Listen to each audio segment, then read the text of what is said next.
Welcome to another edition of Daily Airline News. I'm Jeffrey Thomas.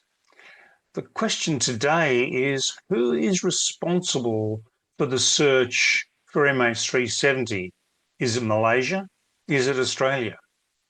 So, a couple of our viewers have raised the issue over the last couple of days and are citing the Hamburg Convention of 1979, saying that the aircraft lies in Australia's search area, thus it's Australia's responsibility.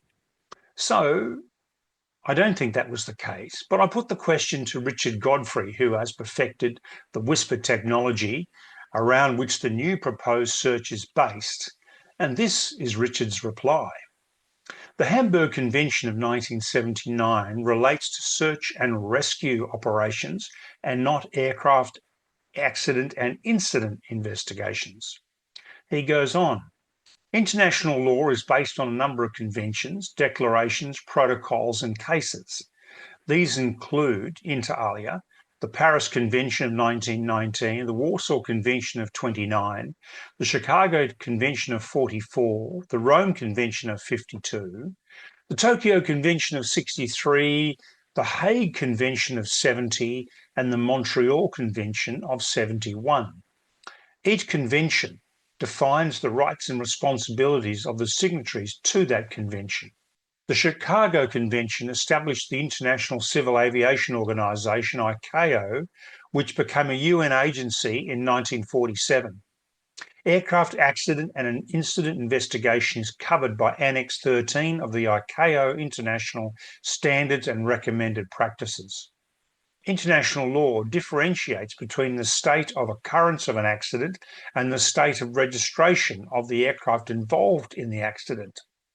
MH370 is either known to have passed through or possibly passed through the airspace of a number of states, including Malaysia, Singapore, delegated to Malaysia, Vietnam, Thailand, Indonesia, India, Sri Lanka, and Australia. At which point the accident or incident occurred is unknown, and the final location is still technically unknown. The occurrence was after MH370 left Malaysian airspace, and the final location is highly likely in Australian airspace. In any event, MH370 crashed in international waters. In the event that the state of occurrence is unknown, then the state of registration must take responsibility for the investigation.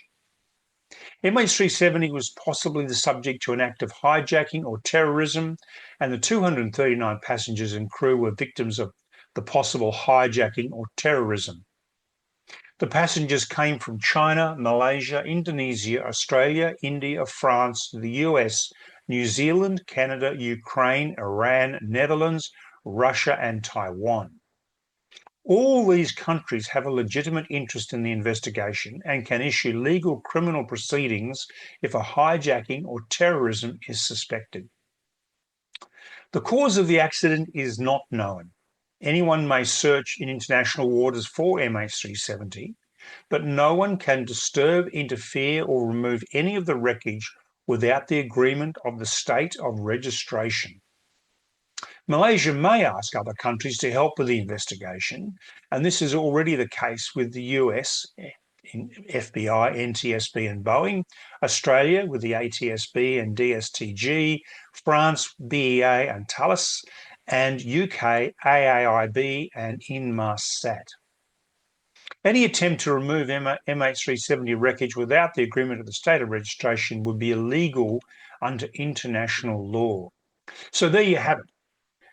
This search for MH370 is absolutely the responsibility of the Malaysian government, as we have been stating for quite some time. It's pure and simple. It's Malaysia's issue. So thank you for watching another edition of Daily Airline News. Please subscribe to us. Please like us. Please leave comments. We love them and we try and answer them. And do tune in tomorrow for another edition of Daily Airline News.